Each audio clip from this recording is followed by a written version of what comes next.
नमस्कार साथियों, मैं लोगों से स्वागत करता हूं आज के इस कार्यक्रम में, जिसका विषय है खेती, किसानी व किसान, कितना नफ़ा कितना नुकसान। यदि आप अपना टीवी देख रहे होंगे, उसमें न्यूज़ चैनल चला रहे होंगे, तो बस एक ही खबर इस समय देश में चल रही है कि क्या हुआ, नारकोटिक ब्यूरो ने क्या किया, तो दीपिका पादुकोण के साथ क्या पूछताछ हुई। लेकिन आज का जो असल मुद्दा है, हमारे देश का जो असल मुद्दा, जिस पर पूरे देश में डिबेट होनी चाहिए, पूरे देश में बहस होनी चाहिए, वह पीछे रह जा रहा है, हमारे किसानों का मुद्दा।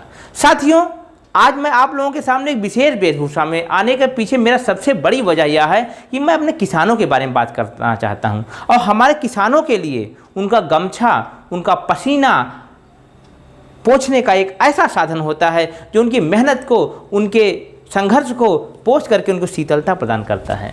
साथियों, हम भारतीय कृषि की अगर बात करें तो इस प्रकार से हम शुरुआत करना चाहेंगे कि मानव सभ्यता का जब से प्रारंभ हुआ, चाहे वह सैंधव सभ्यता रही हो, चाहे वह दूसरी सभ्यताएं रही हों, उनका मूल क्या था? मूल था खेती। जब व्यक्ति, मानव आज से लगभग 10,000 साल पहले अपने आप को छोटे छोटे कस्बों में, छोटे छोटे जगहों पर एकत्रित होकर के, संगठित होकर के, या यूँ कहा जाए कि जब मनुष्य एक सामाजिक प्राणी बनना प्रारंभ हुआ, तो उसने सबसे पहला जो व्यवसाय किया वह पशुपालन और खेती ही तो किया। इस पशुपालन और खेती के व्यापार से, इस पशुपालन और खेती के रोजगार से उसने जीवन को आगे बढ़ाया और धीरे धीरे उनका विकास होता गया। हमारे दुनिया की जनसंख्या बढ़ती चली गई और व्यक्ति अपने आवश्यकताओं के लिए, अपनी वस्तुओं की, अपने जीवन की भरपाई के लिए इधर उधर माइग्रेट करता गया और इस प्रकार से पूरी धरती पर मानव का विकास होता गया, पूरी धरती पर मानव का फैलाव होता गया।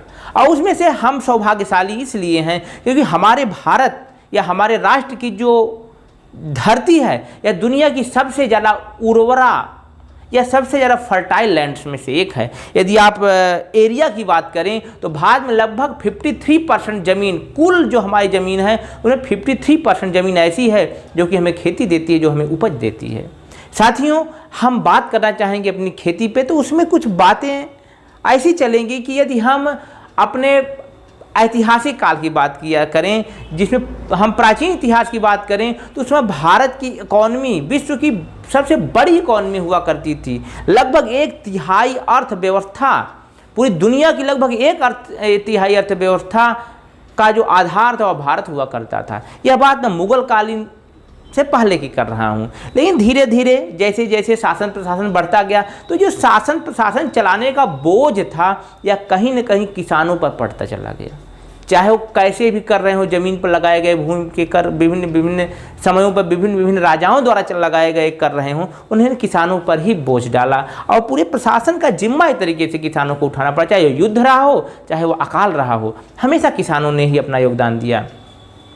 परंतु हमारी कृषि की सबसे बुरी हालत जो थी वो अंग्रेजों ने की। अंग्रेज जब भारत पर प्रभावी हो गए 1757 के प्लासी युद्ध के बाद, तो उन्होंने सबसे पहला काम किया कि भारत से किसे अधिक से अधिक लूट मचाई जाए, अधिक से अधिक पैसे भारत से निकाले जाएं और उसे ले जा करके अपने देश में वैभव में उस पर खर्च किया जाए, अपने देश को आगे बढ़ाने में उसको कैसे खर्च किया जाए। तो उन्हें विभिन्न प्रकार के हथकंडे अपनाए, जैसे कि इस्तेमारी बंदोबस्त की व्यवस्था की, महलवाड़ी की व्यवस्था की, रैयतवाड़ी की व्यवस्था की। और इन सारी व्यवस्थाओं के पीछे अगर कोई पीछा तो किसान पीछा, और किसान ऐसा पीछा कि वो बर्बाद हो गया। जब हमारा देश 1947 में आज़ाद हुआ तो हमारे देश के अधिसंख्य किसान साहूकारों के कर्ज के बोझ तले दबे हुए थे और विभिन्न प्रकार की समस्याओं से ग्रसित हो गया। आप लोगों ने यदि मदर इंडिया फिल्म देखी होगी तो निश्चित रूप से वह उस समय के किसानों की व्यथा कथा को कहती है, जो कहीं न कहीं आज भी प्रासंगिक है और आज भी हमारे समाज में वैसी ही परिस्थितियां बनी हुई हैं। साथियों, 1947 के बाद हमारे देश में आवश्यक वस्तुओं को लोगों तक पहुंचाने के लिए, उसकी कीमतों को नियंत्रित करने के लिए सबसे पहले आवश्यक वस्तु अधिनियम 1955 लाया गया, जिसके अंतर्गत जमाखोरी पर रोक लगाई गई। ऐसी वस्तुएं जो लोगों के जीवन से जुड़ी हुई हों, जिनसे लोगों का जीवन चलता हो, उन पर प्रतिबंध लगाया गया कि आप उसका भंडारण नहीं कर सकते हैं। यदि भंडारण भी करेंगे तो एक निश्चित सीमा तक ही उसका भंडारण कर सकते हैं। साथियों, उसके बाद फिर किसानों को अधिक से लाभ पहुंचाने के लिए, किसानों को जीवन को और बेहतरी लाने के लिए 1965 में APMC एक्ट लाया गया, जिसके अंतर्गत मंडियों का निर्माण किया गया, एक ऐसे स्थल का विकास किया गया जहां पर किसान अपनी उपज का, अपनी फसल का वाजिब मूल्य ले सकें और वहां पर अपना व्यापार कर सकें। वहां इस सिस्टम में एक नए बिचौलिए वर्ग का निर्माण हुआ, एक ऐसे ब्रोकर का निर्माण हुआ जो कि किसानों से उनसे उनके सामानों को खरीद करके, कम दाम पर खरीद करके बड़े बड़े फर्म्स को, बड़े बड़े उपभोक्ताओं को या बड़ी बड़ी फैक्ट्रियों को बेचने लगा। इस क्रम में किसानों की कमर तोड़ दी। एक अड़हतिया जिसे सामान्य भाषा में कहा जाता है पंजाब और हरियाणा में, वह किसानों का एक तरीके के शोषण का जरिया बन गया। वह किसानों से औने पौने दाम पर उनके अच्छे अच्छे उत्पाद खरीदता था और ले जाकर के महंगे महंगे दाम पर बेचता था। और जैसा कि इसके नियम में लिखा गया है कि एक अड़हतिया 2.5% तक लाभ कमाएगा, लेकिन वह कई कई गुना लाभ उठाता था और किसान कहीं न कहीं से बनता चला गया। और हालांकि उस समय भी यह व्यवस्था थी, जैसा कि आज के कानून में कहा जाता है कि किसान अपने प्रोडक्ट कहीं भी बेच सकता है, तो कभी प्रतिबंधित नहीं रहा। किसान अपने प्रोडक्ट को किसी विशेष जगह पर ही बेचेगा, उसे बेचने की छूट तो थी। लेकिन हमारे देश के 85% किसान इतने गरीब हैं, इतने कमज़ोर हैं कि वह उनके पास यह क्षमता नहीं थी कि वह अपने वस्तु को अपने माध्यम से, अपने खर्चे पर कहीं दूर ले जाकर के उसको बेच सकें। तो ये जो परिस्थितियाँ खड़ी होती चली गई, हमारा किसान कमज़ोर होता चला गया। और यदि एक आंकड़े देखे जाएं तो 1975 के बाद से आज तक 2020 तक किसानों की आय में मात्र 21 गुना बढ़ी है। लेकिन वहीं एक आम शहरी, एक आम नौकरी पेशा व्यक्ति की जो सैलरी है, तनख्वाह है, वह उसकी आमदनी है वह 250 गुना तक बढ़ गई है। तो ये जो गैप पैदा होता है, एक तरफ 21 गुना, एक तरफ 250 गुना, मतलब 10 गुने से ज़्यादा का अंतर इन दोनों की इनकम में जो पैदा हुआ, उसने कहीं न कहीं देश में विभिन्न प्रकार की समस्याएं, बेरोजगारी, बंधुआ मजदूरी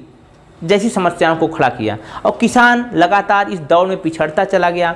हालांकि उसने बहुत प्रयास किया अपने को नई टेक्नोलॉजी जोड़ने का। सरकार ने भी नाबार्ड नामक बहुत सारी संस्थाओं को उत्पन्न किया, क्रिएट किया, स्थापित किया, जिसे किसानों को कर्ज दे करके उसकी खेती किसानी को आगे बढ़ाया जाए।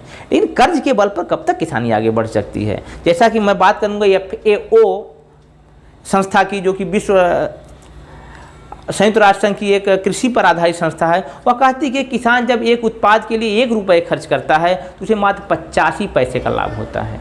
वहीं कोई ऐसी कंपनी जो दवाएं बनाती है, वह 1 रुपये की दवा बनाती है तो लगभग 200-250 रुपये तक बिकती है। तो ये जो ह्यूज गैप रहा लाभ कमाने का, इसने किसानों को पीछे छोड़ दिया। आजकल जो किसान के मुद्दे इस समय चल रहे हैं, उसमें सबसे बड़ा जो कारण इस समय है, हमारे सरकार द्वारा 5 जून को लाया गया ऑर्डिनेंस जो किसानों से संबंधित है, 3 ऑर्डिनेंस, और साथ ही साथ जिसने लोकसभा और राज्यसभा में पारित करवाया गया, इससे जुड़ी हुई कुछ बातें हैं जिनको मैं आप लोगों से करना चाहूँगा। अब साथियों बोलो, देखिए जो हमारा पहला विधेयक है जो कि आवश्यक वस्तु संशोधन विधेयक 2020, मैंने अपने चर्चा के दौरान आपको बताया था कि पहला जो आवश्यक वस्तु विधेयक लाया गया था यह 1955 में लाया गया था। तो इसमें ये नया डीरेगुलेट किया गया है इसको कि कोई भी कंपनी, कोई भी व्यक्ति या कोई भी संस्था असीमित भंडारण कर सकती है वस्तुओं का, वो असीमित खरीदारी करके भंडारण कर सकती है और उसे अपनी सुविधा के अनुसार जब चाहे वह मार्केट में निकाल सकती है, जब चाहे मार्केट में बेच सकती है। तो सिर्फ 2 परिस्थितियां इसमें डाली गई हैं, एक युद्ध और दूसरा आपातकाल। युद्ध और आपातकाल की परिस्थितियों में ही सरकार इनमें इंटरफियर कर सकती है कि वह उन कंपनियों से जिन्होंने स्टॉक किया हुआ है उनसे वस्तुओं को जब मार्केट में लाने के लिए दबाव बना सकती है। तो इससे आप कह सकते हैं कि हमारे देश में की जो कंपनियां हैं वह असीमित मात्रा में खरीदारी करेंगी किसानों से और किसानों को अधिक से अधिक लाभ पहुंचाने का प्रयास करेंगी। ये तो एक पॉजिटिव पक्ष रहा। लेकिन जो दूसरा पक्ष, निगेटिव पक्ष है, उसमें जो कि इस समय जमाखोरी चल रही है हमारे देश में। कई बार आप देखते होंगे प्याज के दाम 100-100, 150 रुपये किलो हो जाते हैं। तो उन परिस्थितियों में यदि हमारे यहाँ देश में दाम बढ़ते हैं तो ये जमाखोर कंपनियां जो हैं अधिक से अधिक मुनाफा कमाने के लिए उस समय का इंतज़ार करेंगी जब उन्हें लगेगा कि अब हमारा प्रोडक्ट मार्केट में उतारने पर हमें अधिक से अधिक लाभ होगा। उन परिस्थितियों में हमें इसका कहीं न कहीं भुक्तभोगी होना पड़ेगा, इसकी कमियों से 2-4 होना पड़ेगा। और साथ ही साथ किसान जब अपनी नई फसल को लेकर के मार्केट में आएगा तो उस समय क्या होगा, उनकी कीमतें ऊपर होंगी। किसान एक्सपेक्ट करेगा यदि मैंने 500 रुपये खर्च किए हैं अपनी फसल को पैदा करने के लिए, तो कम से कम 700-800 रुपये कमाऊँ। तो जब ये प्रोडक्ट लेकर किसान मार्केट में आएगा तो उस समय कंपनियां भी अपने स्टॉक किए हुए प्रोडक्ट को मार्केट में उतार देंगी, जिसकी वजह से वस्तुओं के दाम घट जाएंगे और किसानों को अपने मनमाफिक मुनाफा जो है वह नहीं मिल पाएगा। इसका एक दूसरा बहुत बड़ा निगेटिव पक्ष है। अगले यदि कानून की बात की जाए तो कृषि उत्पादन, व्यापार और वाणिज्य संवर्धन व सुविधा विधेयक 2020। कृषि उत्पाद, व्यापार और वाणिज्य, यह जो आपका दूसरा हमारा अधिनियम है उसमें यह बात रखी गई है किसान अपनी प्रोडक्ट को, अपने फसल को, अपने अनाज को कहीं भी किसी भी स्थान पर किसी को भी बेचने के लिए आज़ाद है, जो कि मैंने कहा पहले भी था। पहले भी किसान 3 जगहों पर अपनी वस्तुओं को बेचते थे। नंबर 1 उनका खुले बाजार में छोटे मोटे व्यापारियों को, नंबर दूसरा जो हुआ करता था जैसी हमने बताया मंडियों में, और तीसरा जो उनका हुआ करता था वह एमएसपी पर बेचते थे। तो यह जो नया प्राविधान लाया गया है इसमें कहा गया कि एक कॉरपोरेट, कोई कंपनी, कोई फर्म या कोई फैक्ट्री किसानों से किसी आपस में कॉन्ट्रैक्ट के आधार पर एक निर्धारित मूल्य पर वस्तुओं को खरीद सकती है। यह बात जो है किसानों के कहीं न कहीं हित में तो अवश्य है, लेकिन दूसरे तरफ किसान यदि ये कंपनियां जैसे कि आजकल मंडियों में होता है, एपीएमसीज में होता है कि 10 बिचौलिए जो हैं, 10 जो आपके ब्रोकर हैं वो आपस में मिलकर के ग्रुपिंग कर लेते हैं कि हम किसान के प्रोडक्ट का, किसान के वस्तु का इतना दाम लगाएंगे, तुम इतना लगाना, तुम इतना लगाए, एक तरीके से वह फिक्स कर लेते हैं।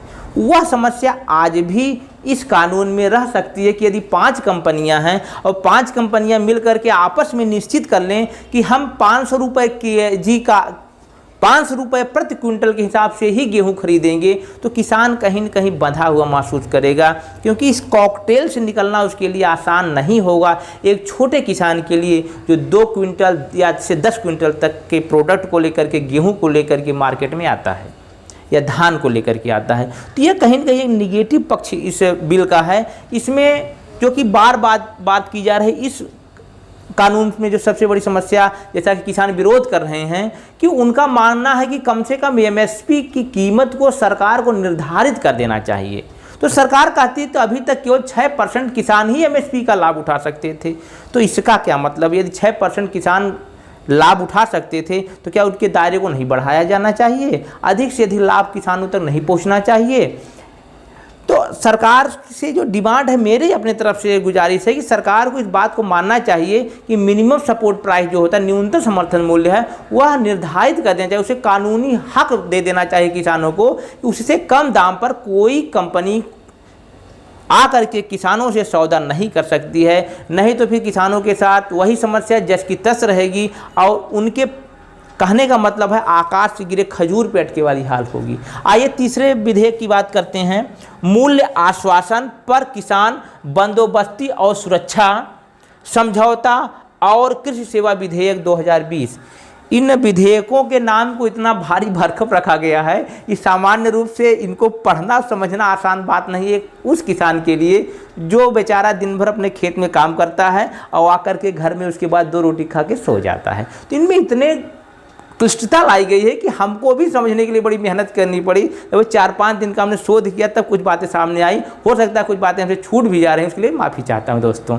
देखिए इसमें यह करार की बात की गई है, कॉन्ट्रैक्ट बेस्ड ऑफ फार्मिंग, इसे इंग्लिश में कहा जा सकता है। एक कह सकते हैं अनुबंध के आधार पर कृषि, कोई बड़ी कंपनी आएगी और किसानों से समझौता करेगी कि तुम इतने हेक्टेयर में, इतने एरिया में सिर्फ मुझसे संबंधित प्रोडक्ट बनाओ। जैसे कि मैं उदाहरण दे रहा हूँ, मैं रसल रघुवंशी कोई आटे की कंपनी का मालिक हूँ, मैं किसान के पास जाऊँगा, मैं कहूँगा कि तुम अपना 10 एकड़ का जो खेत है उसमें सिर्फ गेहूँ बोओगे और उस गेहूँ को सिर्फ मुझको बेचोगे और उसकी प्राइस जो है, उसका जो रेट जो है वह पहले ही तय कर दिया जाएगा कि उसका रेट 17 रुपये क्विंटल केजी रहेगा या फिर जो भी रेट पहले ही निर्धारित कर दिया जाएगा। कॉन्ट्रैक्ट हो जाएगा, जैसे कि इसमें लिखा गया है मूल्य आश्वासन पर किसान, मतलब मूल्य का आश्वासन किसान को दिया जाएगा कि आपको इतने पैसे मिलेंगे ही मिलेंगे अपने उपज के।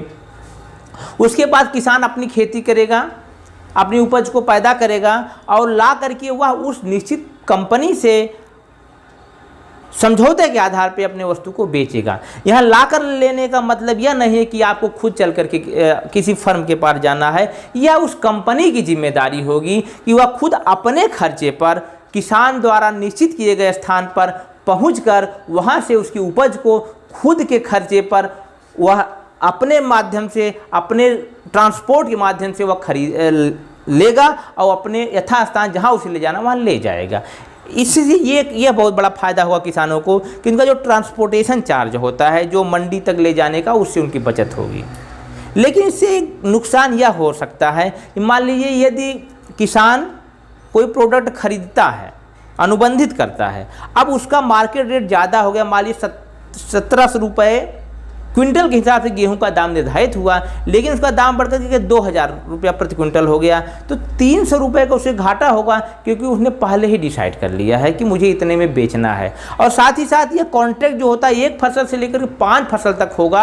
और आज मैं कृषि मंत्री जी का, तोमर जी का मैं इंटरव्यू देख रहा था, उसमें उन्होंने कहा कि ज़मीन पर किसी भी प्रकार का कोई कॉन्ट्रैक्ट नहीं हुआ, कोई भी अधिकार नहीं दर्ज किया जा सकता है। तो इन परिस्थितियों में किसान एक तरीके से वह एक निश्चित व्यक्ति को बेचने के लिए ही मजबूर हो जाएगा कि हम उन्हीं को बेच सकते हैं अपनी फसल को।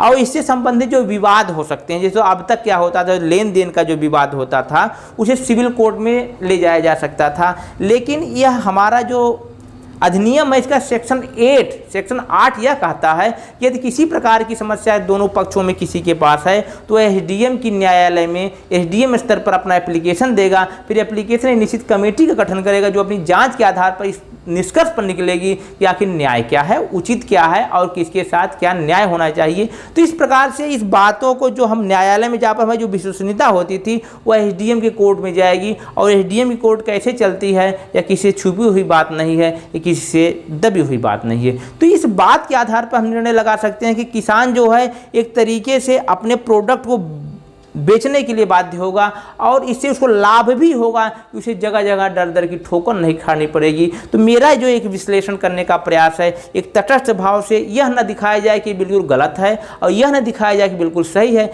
इसकी जो मेन स्केलेटन है, इसकी जो मेन बातें हैं, उन्हें मैं आपके सामने रखने का प्रयास कर रहा हूँ। अब मैं बात करूँगा इस मॉडल की। ये मॉडल आया कहाँ से?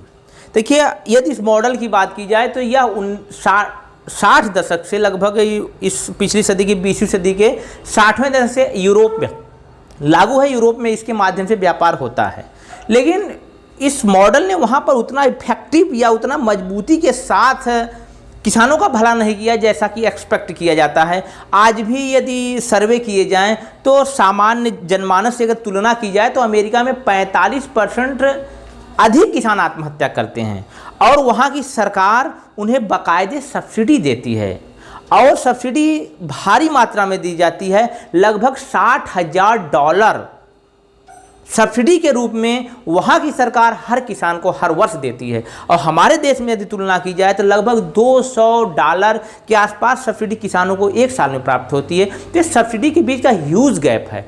और यदि ओईडीसी की बात की जाए तो उनका यह स्पष्ट कहना है कि यूरोप के देश और अमेरिका के देश स्पेशली 250, याद रखिएगा, $250 अरब का एक अच्छा खासा पैकेज सब्सिडी के रूप में अपने किसानों को देते हैं।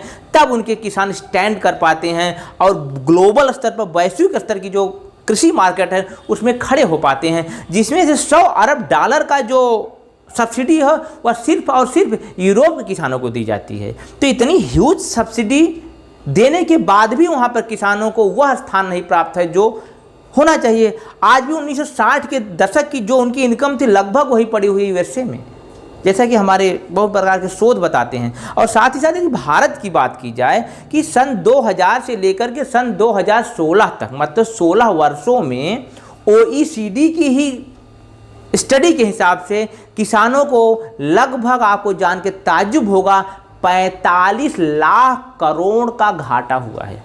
45 लाख करोड़ मतलब हमारे देश के 2 वर्ष के बजट के बराबर है।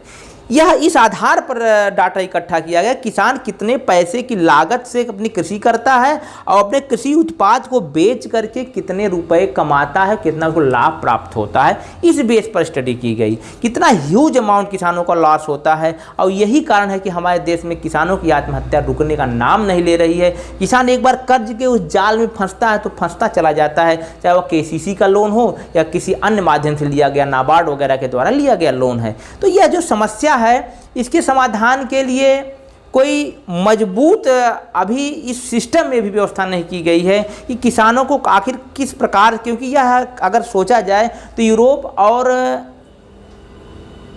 अमेरिका में एक फेल्ड सिस्टम्स को भारत में लॉन्च किया जा रहा है। वहाँ पर इससे बहुत ज़्यादा किसानों को लाभ नहीं हुआ और आज भी वहाँ पर इसका विरोध है, जैसे मैं बता चुका हूँ।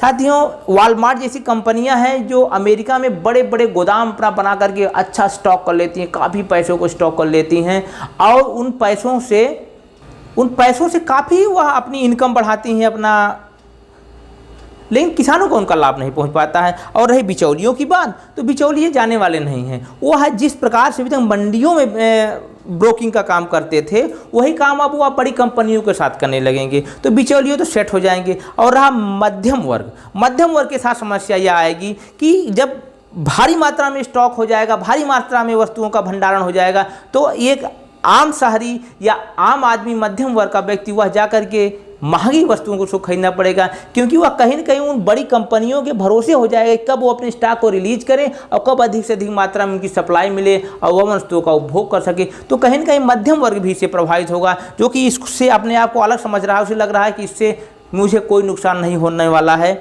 और जैसा कि मैं उदाहरण देता हूँ, हमारी सरकार कहती है कि MSP जारी रहेगा।